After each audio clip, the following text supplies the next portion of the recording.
Jan Suraaj party के प्रशांत किशोर जी का भोजपुरी सुन लोग हुए हैरान।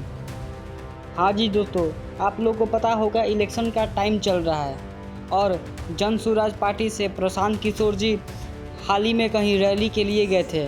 वहाँ पे एक रिपोर्टर ने इनसे कुछ सवाल किए तो प्रशांत किशोर जी अपने ही अंदाज में, अपने भोजपुरी अंदाज में उस सवाल का जवाब दिए।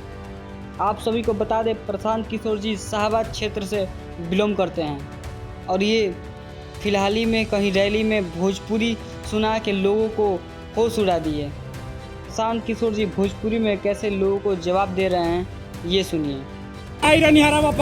आवस बक्सर में उनकर जमानत जब्त हो जाए। ठीक बा भाई, हमार जमानत तो पूरा बिहार में जब्त हो जाए। देखी बक्सरे को लेकिन हम तो 243 में लड़त है। आ जितना वीर बड़न जा, जितना अपना पहलवान बड़न जा अपना अपना क्षेत्र में, सब लोग के सांस अटकल बा ये अब क्या लिखा हुई।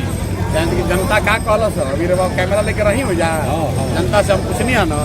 जनता का कहल सर, बहुत जो रुपया पर भीड़ जुटावा जनता जाए से पूछने ना कि कितना रुपया मिलल बा। आप पत्रकार है ना, तो पूछे नहीं कि कितना रुपया लेके आदमी आई। तो पैसे के लोग दौड़ल बा। अरे तरवा तो कहते नहीं कि सब पैसे लेके आए। प्रशांत किशोर जी का भोजपुरी में जवाब कैसा लगा आप लोग कमेंट में बताइएगा और हमारे इस चैनल को ज़रूर सब्सक्राइब कीजिएगा। नेक्स्ट वीडियो आप लोग तक पहुंचती रहेगी। धन्यवाद।